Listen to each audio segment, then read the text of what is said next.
You guys have heard me refer to my watch on several occasions, so I thought I'd show you all the cool stuff that it does. It even has my Bitmoji face on it. Let's go. Okay, so my watch is a Fitbit Ionic. So through Bluetooth, it sends all of the data that it collects from the watch to the application. So I'm going to open up the Fitbit application right now. You'll notice it comes up to the main Today screen there. And I'm going to show you through the three main things that it tracks for me.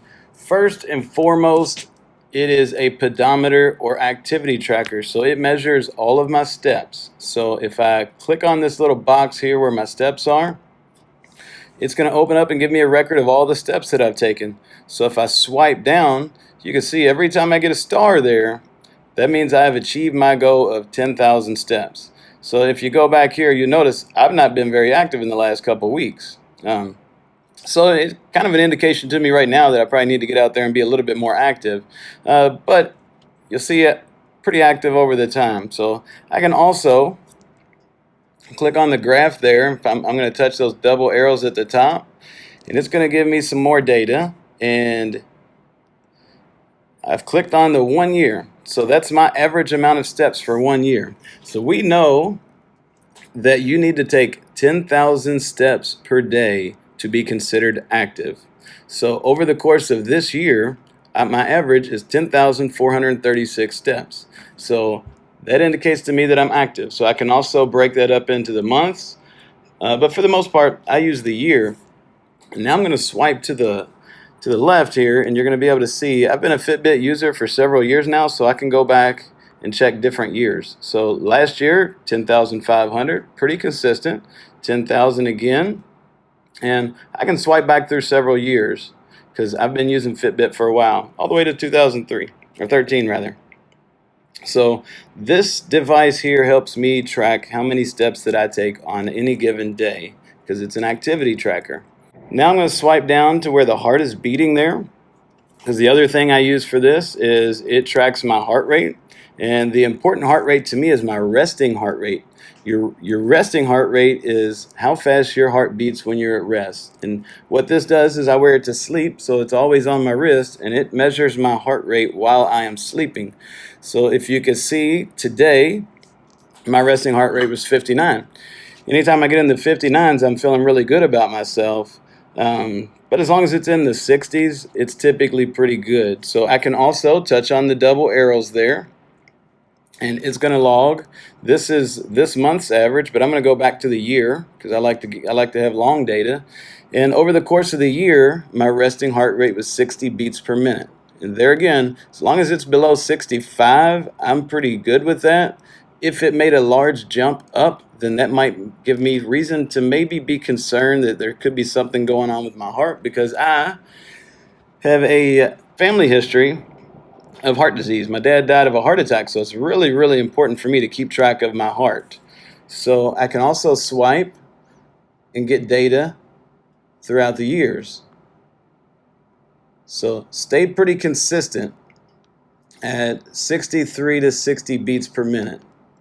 Okay, so that's pretty good. I'm feeling pretty good about my heart health. So if this number started to creep up over time, like I said, because I've got that family history of heart disease, I'm going to definitely go to the doctor and give them this data. So good data for me to collect, good data for everybody to collect. You can also swipe left on this screen here, and it gives you a cardiovascular fitness score.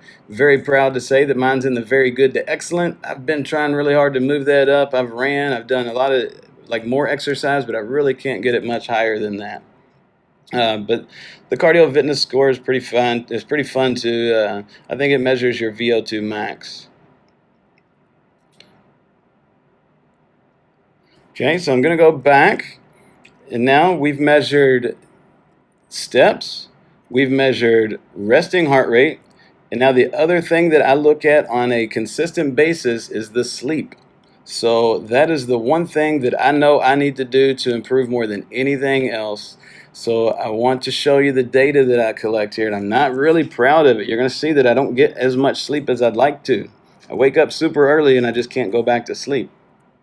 So thankfully today, I was able somehow to get 9 hours of sleep. I don't believe it, but it is very helpful to me to know that. So also, you can just swipe down, but you'll notice a lot of 5.5 hours. But again, I'm looking at the averages. So when I go here, it's doing sleep score. I'd rather know the amount of time. So if I swipe over here, I want to get the hours slept. So you see those stars there, that indicates that I achieved 7 hours of sleep, because that's my goal, and I rarely get it, but I'm trying. Okay, so I'm going to click on the year. And on average this year, I've been sleeping 6 hours and 11 minutes. That's 50 minutes short of my goal. But if I go back years, that's really consistent. But I guess as I'm getting older, my sleep's going down. So I'm trying to find ways to combat that, because sleep is so important to your overall health. So that is one thing that I track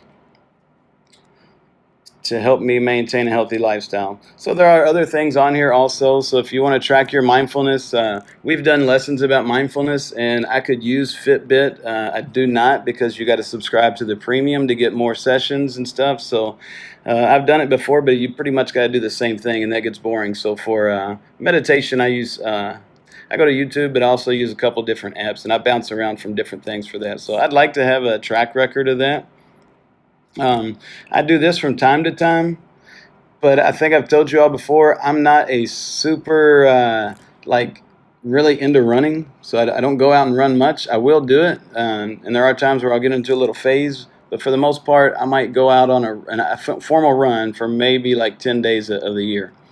But when using this, I can track my GPS, and you can identify, you can see there's not a lot of data here because I just don't do it very much. But for instance, you can see it will record GPS there. It'll give me my pacing, and I use the heart rate actually to motivate me to run a little bit more. So, but I don't use it very often. What else? I also track my weight, so I'm not afraid to show you that here. I've got a scale that actually Bluetooths to and syncs up with Fitbit.